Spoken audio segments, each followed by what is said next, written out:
इमरान खान ने, इस शैतान ने, आप मुझे मना करते हैं कि शैतान ना कहो, अब तो आप भी मान जाएंगे कि वाकई ये शैतान है। नहीं, honourable leader of the opposition, लफ्जों का चुनाव ठीक रखें। लफ्ज शैतान में एक्सपंज करता हूं। सर, पीरजादा साहब कह रहे हैं कुरान में नाम है। मौलाना साहब ने कहा कि लफ्ज बेईमान भी गैर पार्लिमानी है, मैं उसको भी एक्सपंज ठीक है सर, मैं जिस तरह आप हुक्म करें। हमारे जो मदनी वसाइल हैं, बदकिस्मती से हम उनसे वो फायदा नहीं उठा पा रहे। जितने हमारे पास हैं वो, उनका अगर शुमार लगाएं तो दुनिया में कम मुल्क ऐसे हैं जिनके पास इतने मदनी वसाइल हैं, लेकिन हम उनका फायदा नहीं उठा रहे। हुकूमत को चाहिए कि अपने मदनी वसाइल पर भरपूर तवज्जो दें और उन हमारे जो दरिया, समुद्रों के अंदर और पहाड़ों के अंदर अरबों डॉलर के, वैसे हम IMF के पास जा रहे हैं 2 अरब डॉलर के लिए, और अपने अरबों डॉलर हमारे पहाड़ों के नीचे पड़े हैं, उनके लिए हुकूमत कोई इक़दाम नहीं कर रही, ना पिछली हुकूमतों ने किया है। उन पे खुसूसी तवज्जो देनी चाहिए। अगर हम अपने मदनी वसाइल को अपने इस्तेमाल में ले आएँ तो ना हमें किसी से कर्ज लेने की ज़रूरत है, ना किसी IMF के पास जाने की ज़रूरत है, और जो हमारी गुर्बत है, जो हमारे पे कर्ज हैं, हम उस दोनों को एड्रेस करके बेहतर कर सकते हैं।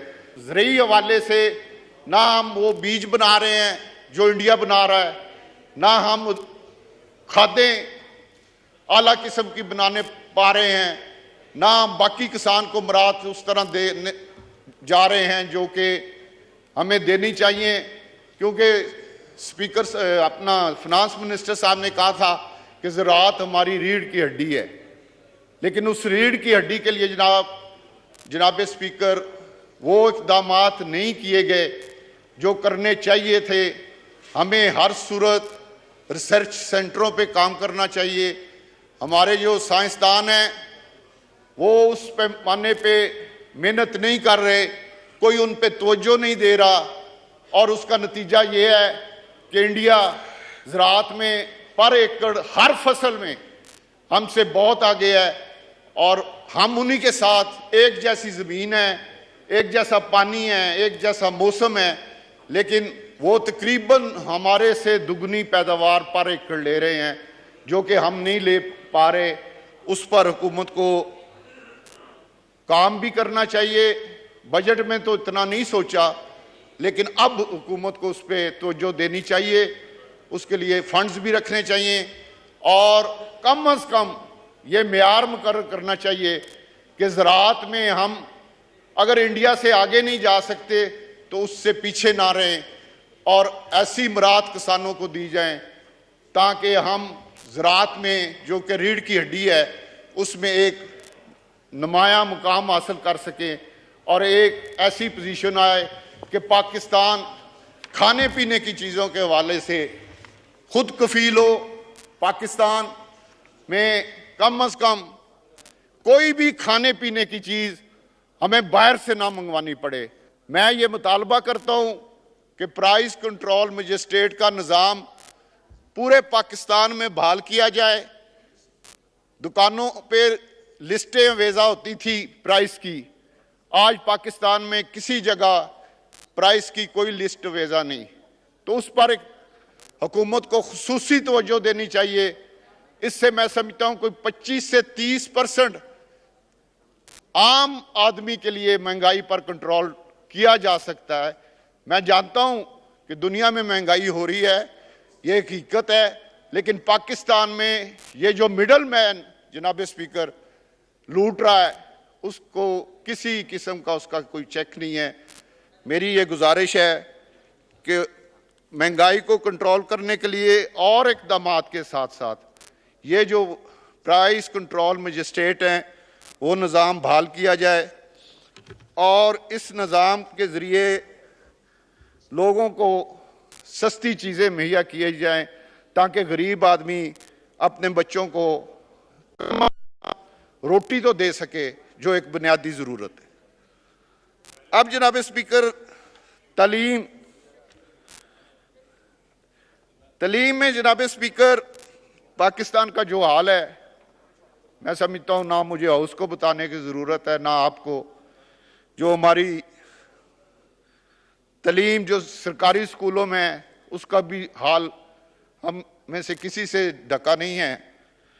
और तालीम के लिए इन्होंने 70 अरब रखे हैं और 65 अरब रुपए चले जाने हैं इनके अखराजात पे, और जनाब स्पीकर सिर्फ 5 अरब रुपया इन्होंने रखा तालीम में मजीद डेवलपमेंट के लिए। तो जनाब स्पीकर 5 अरब से क्या डेवलपमेंट होनी है? और क्या जनाब स्पीकर, ये तो तालीम पहले ही हमारे मुल्क में बुरा हाल है और ऊपर से इन्होंने कहा चले हम भी इस तालीम के साथ मजाक कर ले। और इस पर मुझे इंतहाई अफसोस के साथ कहना चाहता हूँ कि जिस चीज़ पर हमें सबसे ज़्यादा तवज्जो देनी चाहिए थी उस पर हमने ज़रा भी तवज्जो नहीं दी, और हमने जो मुल्क की तरक्की की चाबी है उस चाबी को गुम करने की कोशिश की है। मेरी ये गुजारिश है कि इसको रिव्यू किया जाए और इसमें फंड्स भी मजीद रखे जाएं। इसके लिए मिनिस्ट्री के साथ मीटिंग्स करके आम आदमी के बच्चे को जो सरकारी स्कूल में तालीम का स्टैंडर्ड है, अगर ये हुकूमत उसमें बेहतरी नहीं ला सकती, अगर उसको अच्छी किताबें, अच्छी यूनिफॉर्म और अच्छा माहौल नहीं दे सकती, ऐसे भी स्कूल है जनाब स्पीकर जो दरख्त के नीचे लगते हैं। पंखा तो दूर की बात, छत तो दूर की बात, इस्लामाबाद में मेरे हलके में स्कूल है जो दरख्त के नीचे।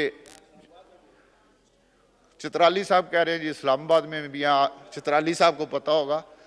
लेकिन ये इस सेक्टर को मैं ये जरूर कहूंगा, हुकूमत को कहूंगा कि मेहरबानी करके तालीम के सेक्टर के लिए ज़रूरी तौर फंड्स जो हैं वो दिए जाएं, ताकि हम कम से कम सरकारी स्कूलों में कमरे, पखे, बैठने की टेबल्स और वाशरूम, ऐसे बहुत से स्कूल हैं बच्चियों के जहाँ पे वाशरूम नहीं है।